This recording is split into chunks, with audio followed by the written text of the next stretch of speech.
続きましては、Techstars イノベーションセールスのバイスプレジデントであるDaveドラックさんにご登壇いただきます。テーマは、アントレプレナードリブンコーポレートイノベーション。同じく講演の後には、ライブでの Q&A セッションがございますので、Zoom チャットより質問をお寄せください。それでは皆様、どうぞお楽しみください。Hello, this is Dave Drach. I am the Vice President of Innovation Sales at Techstars, and I'm pleased to be presenting here in front of you today.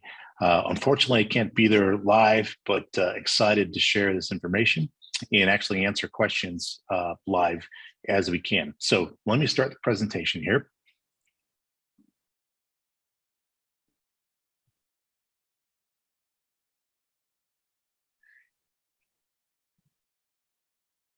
Now, to start with, I've been working with corporations for 2 decades in their engagement with startups. So if I have worked with major corporations, small corporations, my background is the last 10 years I've been here at Techstars, and I've been building corporate programs, built essentially the corporate accelerator model at Techstars, and really the first corporate accelerator model that existed. And prior to that, I was with what became Microsoft Ventures. So we built essentially the startup engagement for Microsoft. And prior to that, I helped build what is now Microsoft Dynamics, and we sold that to Microsoft as essentially their accounting solution that they now sell worldwide. What I'll walk through today is I'm going to talk about some of the best practices I've learned over the years and how to be effective in working with startups and how you can benefit startups and entrepreneurs in that process. So first of all, I want to cover the entrepreneur's journey. So in the entrepreneur's journey, you start out, an entrepreneur gets inspired to go, leave their day job, go build a new company. They kind of learn the basic tools, how to do that. That's kind of the second step. Third step is they decide to commit to it and build their own company. So they start their own company. They actually get funding from friends and family and the resources that they have, maybe their own deep pockets to execute. They build their startup, which is the next stage. They scale up that startup, start to get traction, revenue across the industry, and grow their product lines. And then at some point in time, perhaps they may exit and actually sell their company. And at that time, they leave that startup and come back, and they're able to support other founders who are going through a similar journey. Now, there's an overlay on how corporates engage with this life cycle. So when you look at the early side, it's a very innovative process. The startups are very innovative. They're actually doing things that you really do and solving problems that you want to learn about. They may not have the solution yet, but you want to actually see and work with them, see what kind of problems they're working on. Second stage is where you can actually start to engage with them. So this is where you can actually start to work with the startups, buy products from the startups, collaborate, partner, et cetera. And prior to perhaps an acquisition scenario, but some form of different types of partnerships. And I'll talk about a few examples of those today. And then the final is acquire. So that final stage is when you get to the end and you say, hey, it's really interesting what we're doing together. It makes sense for us to acquire each other. And this is what I did at Microsoft and have done through the years here at Techstars, helping our companies, some of our companies get acquired. Now, one of the most important thing here is that a lot of corporations, they want to go through this gigantic plan before they start to really engage entrepreneurs. And the fact is you can engage them at many different stages of the life cycle. And so what I want to highlight here is that you may start in just working with the community, sponsoring an event, very lightweight, get some things going, something like a startup weekend. The second thing you can do as an individual, as an executive team, or even as a team member, you can encourage your team members to do this, is they can go and mentor in a program and actually start to have that experience in working with founders and understanding, how they can help founders. The third real kind of life cycle piece here is that you can actually buy something from a startup. And this is one of the first ones where you really start to build some infrastructure around that, understand how to do it. But that's buying, partnerships, things like that really help you understand how to work with startups and also how to learn from them. The next big step is actually build your own accelerator or build your own startup programs, and do that with partners like Techstars, or you can do that on your own or with regional partners as you see fit. The next thing you can do really is ventures. So some companies actually start and they just dive into doing ventures. I would suggest doing some of the other activities here before diving in and actually building a venture firm. But you can build your own corporate venture entity. You can focus on strategic activities. You can focus on kind of broader what I call treasury, where you're actually going to make some returns as an objective in that fund. And then and then down the road too, you can actually focus on acquisitions. Now, acquisitions you can do at any stage. For example, in this life cycle, you just start by acquiring a startup that made sense and integrating them into your company. But as you kind of move through each of these stages, you start to integrate everything in with your operating infrastructure, with your strategy, with R&D, with your intellectual property, strategies and themes, and into your operations. Because as you work with startups, you need to figure out how do I actually do something quickly and easily and interesting with a startup. So fortunately, these days, we have more kind of academic research. We see more books coming out. We see more kind of analysis on how to do this successfully. And companies have been doing it for a long time now, but I think it's great that we're getting some explicit research kind of coming in. So I had a friend, Shamin Parshanam, who wrote a book called Gorillas Can Dance. This is after 1 decade of research on how corporations work with different founders and startups. And what he kind of boiled down in the book is you have 2 approaches.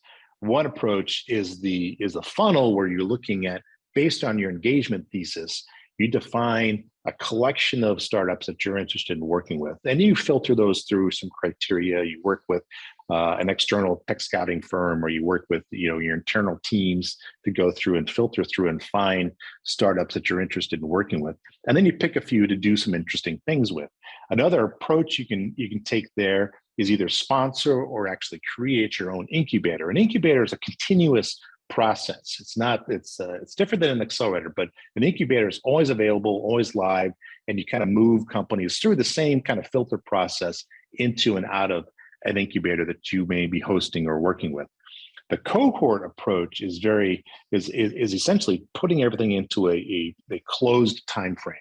So in a cohort approach, you have a specific start date and specific end date, and you have a set of goals you have to achieve in that time frame.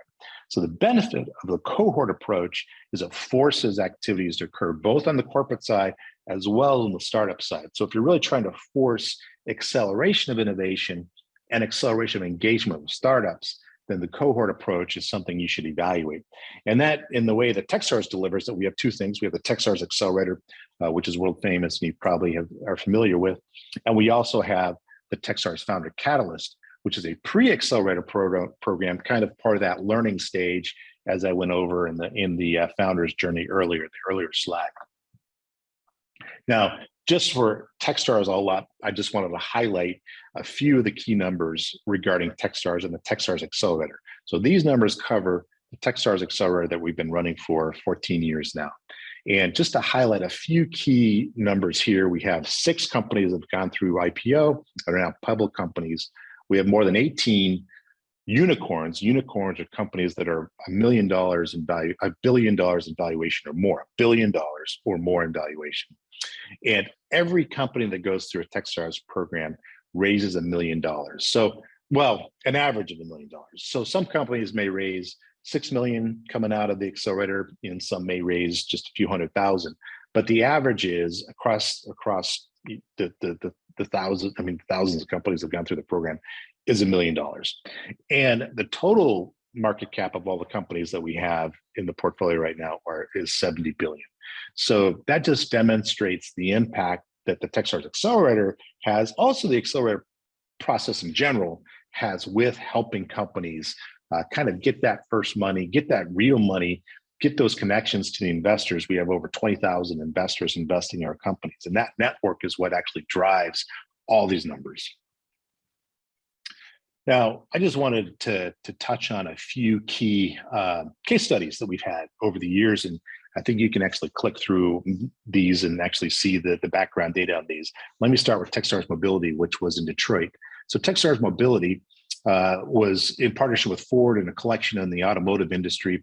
And there was a company called Spatial that Ford started working with. Spatial actually takes social data coming from Twitter or different social feeds, and they actually map that onto geography by time. So you can actually see what's going on in certain regions. For example, in a city, is there a collection of hot nightlife activities going on, or is there maybe a challenge where there could be traffic situations and things like that? So Ford was looking at this and actually evaluating and integrating it and doing some trials and integrating it into navigation scenarios. The second example I'd like to talk through is Wave BL, Wave Business Language, and they came out of the Barclays Accelerator in New York City. And Wave basically takes they take business documents and put them onto the blockchain. And in partnership with Barclays, they're the first full blockchain digital implementation of all the trade documents required, essentially to ship a shipload of butter from Ireland to the African nation of Seychelles. So that was really the first, pool of full trading set of documents done in a digital form with blockchain. And then the last example here was the Disney Accelerator. We created, and actually, by the way, each of these little pictures here is a representation of the accelerator spaces that we operated, that we built in partnership with the corporations where we ran these programs. But in the Disney Accelerator, we had a company, Sphero, that built a small rolling robot. It was one of the robot toys. And it just so happened that Disney was coming out with a movie that had BB-8, which was essentially a rolling robot. So in collaboration with Bob Iger, the CEO of Disney, and a collection of others, they went on and created the Sphero BB-8 robot, which they created as a toy. And they also partnered with Disney to create the automation system to help the robot itself that's in the movie. So both Disney and Sphero got a lot of benefits out of that collaboration over the years, and they've done very well. Those are just some case studies. We have many, many more, but these are just ones that I personally have been involved with and just wanted to highlight. Now, if you're building a corporate program, there's some foundation work that you have to do. And part of that foundation work is you have to create an engagement thesis. Like, you have to understand, why are you doing an accelerator, and why do you want to engage with startups? What are the measures of that? What do you want to achieve? Are there specific challenges or business problems or gaps that you have in your current intellectual property that you want to solve in engaging with startups? So kind of lay out that framework. Second piece is super important. Quality is crucial. So when you look at the startup ecosystem, there's hundreds of thousands of startups. I mean, I think I read an article once that there was tens of thousands, every day being created in for example, in one city, Beijing, I think it was tens of thousands of startups being created every day.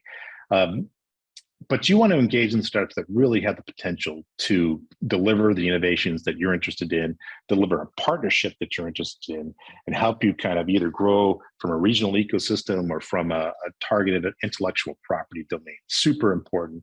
Quality is crucial.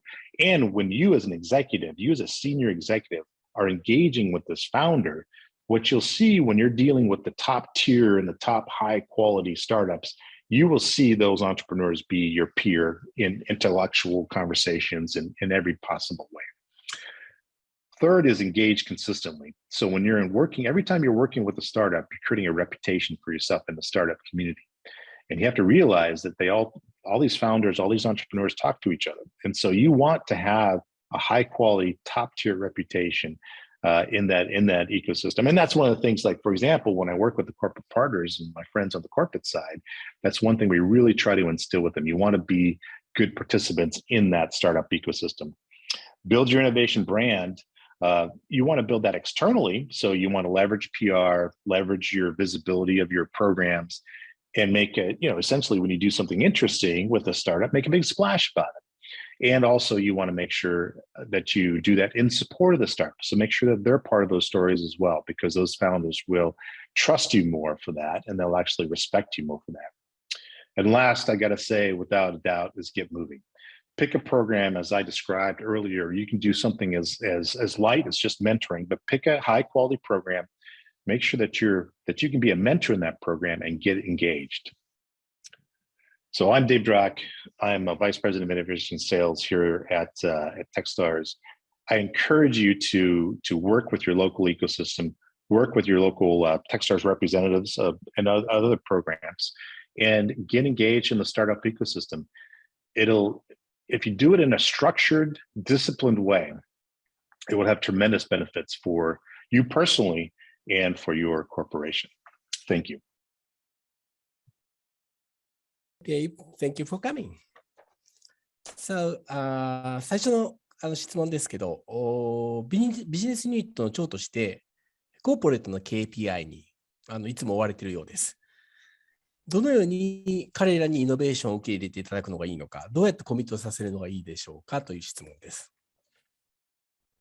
Yes, I think you have to create explicit measurable goals when you're creating your innovation strategy. So when you're defining your KPIs in alignment with your business unit, and probably you have to figure out what are the best measures that you want to execute against. I would strongly suggest learning, essentially continuous learning as being a very important one. When you start to create your engagements, define how you're going to learn from the founders. If you follow some of those guiding principles that I gave you, you'll be working with the top founders, high quality founders through carefully structured programs, and you want to continuously learn. That'll actually help you lead to better innovations internally through open innovation practices, but it'll also allow you to そうすることによってエンゲージするということが可能になります。そうすることにより重要なスタートアップと関わることができると思います。ケーススタディということで様々な事例をご紹介しましたけれども、このプロセスから学ぶということが可能になっています。ここで学ぶということができます。新しいテクノロジーでどのようにこれを活用し、新しいビジネスに展開できるかということが分かるようになるかと思います。もう一つ質問をいただいてます。コーポレートでですね、スタートアップと協業したい場合、むしろテックスターズが投資しているようなスタートアップをソーシングしたりですね、ベンチャーキャピタルが投資しているようなスタートアップにコンタクトした方が早いような気がしますと。企業がアクセラレーターをやる意味というのは、どんな意味があるんでしょうかという質問です。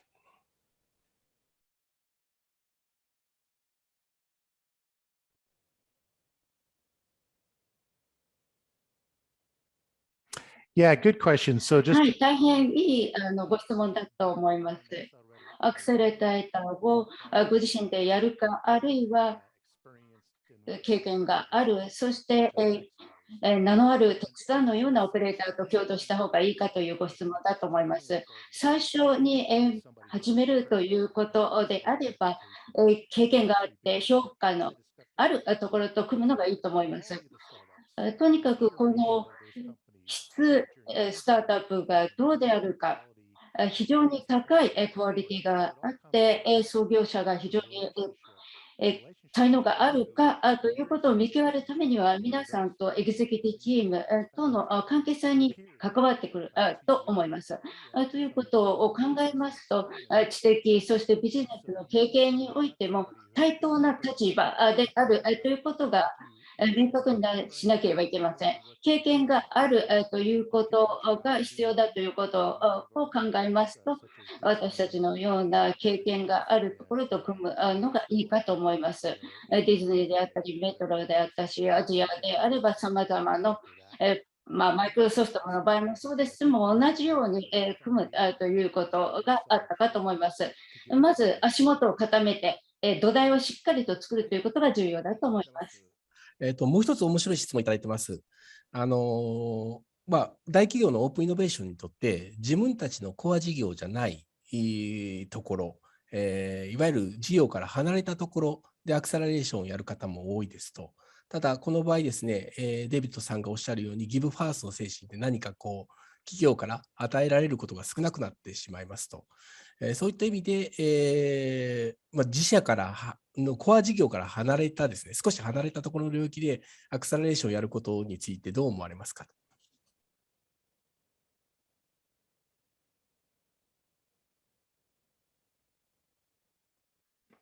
Yeah, it's a good question. これ So も大変いい質問だと思います。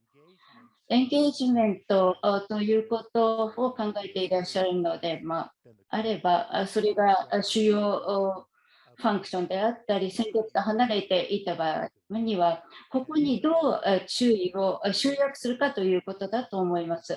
何らかの形で、マイクロソフトもそうなんですけども、調整というのはもちろん必要になってきます。ちゃんにマイクラフトと仕事をした時なんですけれども、この時は、買収のところに私も関わって、最終的には買収しました。Xbox の場合にはライセンスプロダクトの問題がありました。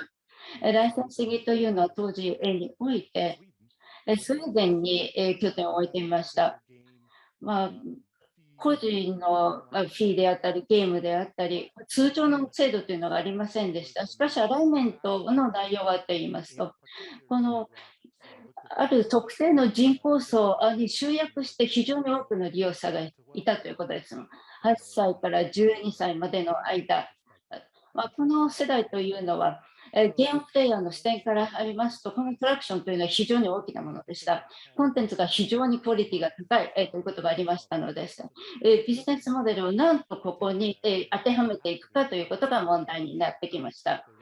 そして、さまざまなことをやってみたり、試行錯誤を重ねながら、非常に、これが有効な買収ということになり、実現することになりました。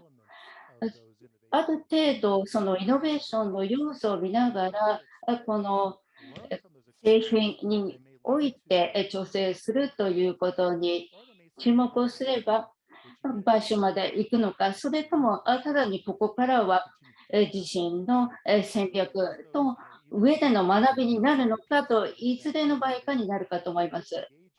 イノベーションがこれは本気で関わるべきものかどうかということを見極めれば、他のものはそれほど買収まで至らないまでのものということ、どうかということを見極めることができると何になると思います。自分でその評価ができるようになってくるのではないかと思います。挙げて紹介していただいたので、分かりやすかったです。ありがとうございました。5分しかないので、もう少し質問を続けたいところなんですが、本日はどうもデイブさんありがとうございました。引き続きよろしくお願いいたします。Thank you. Thank you, Dave. ありがとうございます。